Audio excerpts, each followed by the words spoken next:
Hello, everyone. We just wanted to talk to you about mental health and self care while remaining at home during the current lockdown. My name is Raman Salahi, and I'm chairman of a mental health charity and have worked for upwards of 20 years in the private, public, and charitable sectors supporting people with a broad range of disabilities, including mental health conditions.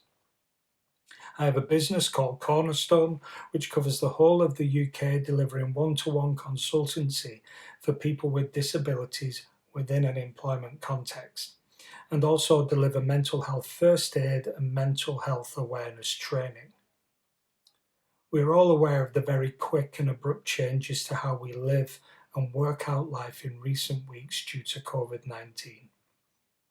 I believe that there are four core areas that each one of us have to confront at this time as we stay at home.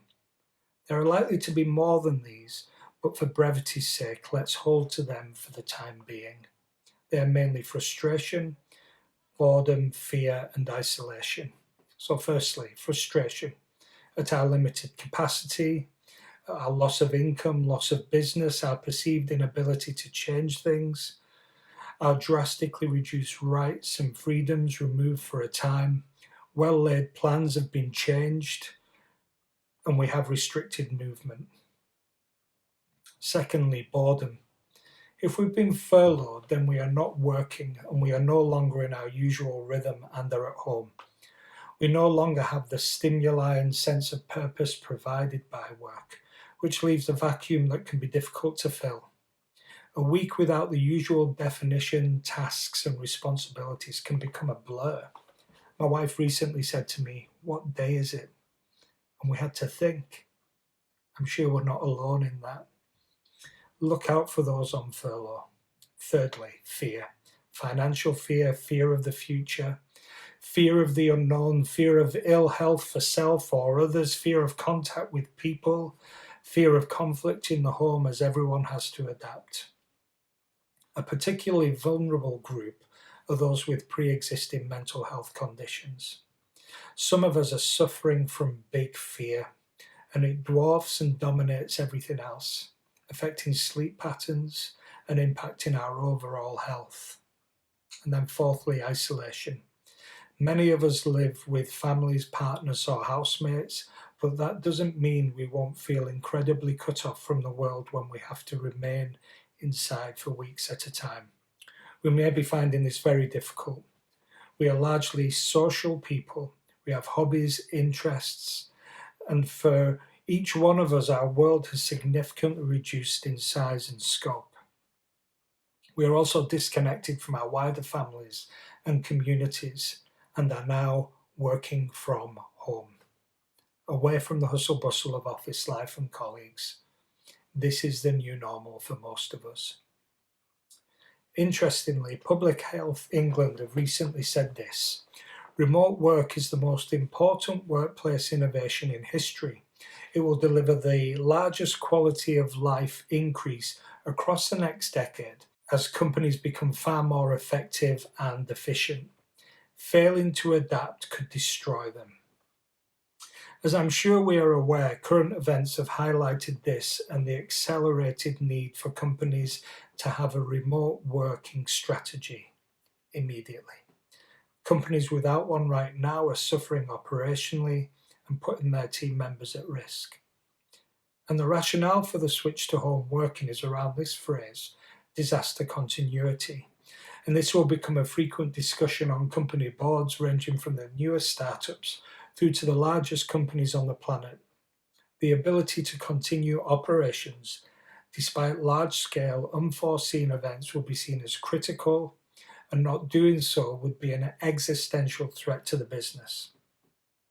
Companies who do not learn the lessons of current events will be in trouble whenever the next issue happens, where their competitors are more prepared than they are and continue to operate without disruption. To operate remotely is achievable and can be successful with the right tools, mindset, and approach. In order for all of this to be a success, you have to look after yourself.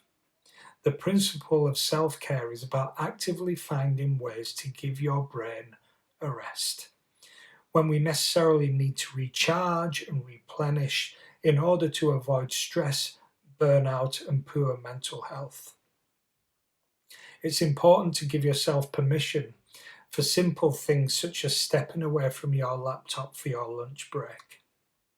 It's important to develop routines such as going for a jog if it's safe to do so, eating healthy food, avoiding excessive amounts of alcohol. It may also be useful to block out breaks in your calendar so your team knows when you can and can't be reached by marking yourself as in a meeting for these times. And when you're not working, do things that bring you joy and calm you down, like cooking, watching a film, reading, or picking up your personal hobbies that can be done indoors. This is all critical for your good mental health. The Chartered Management Institute's research has shown that half of surveyed managers have never received any training on managing mental health problems, and only 20% had received training but more than a year ago, while over half of managers reported that they have had a member of staff disclose a mental health problem. There's a clear disparity that needs to change. We believe every manager should feel that they have the tools to support their staff during a difficult time, and that every employee should feel able to speak to their manager about their mental health issues. In the meantime, again, we need to take care of ourselves, our families, and our colleagues. If we detect changes in one another, in behaviour, manner, speech, a drop off in communication, change in appearance when we can see them, then we need to press in and engage calmly and clearly. Don't be afraid to ask how each other is doing and hold your ground. Finally, the title of Francis Schaeffer's 1976 book, How Should We Then Live, comes to mind. How should we then live in this time? Firstly, I think it's important that we acknowledge that it's tough, that it's going to require courage, resilience, planning, openness, and intentional communication to get through this.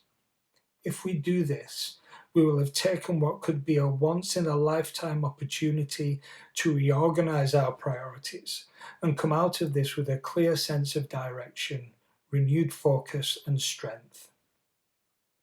I want to thank the Family Business Network for being able to share my thoughts with you all today. If you do have any concerns over a family member, friend, or work colleague and need to talk, then please do get in touch either through the Family Business Network or direct to myself, Ramin, Ramin, at cornerstonetraining.co.uk. I hope you're doing well. Thank you for your time. Please take care and stay safe. Goodbye for now.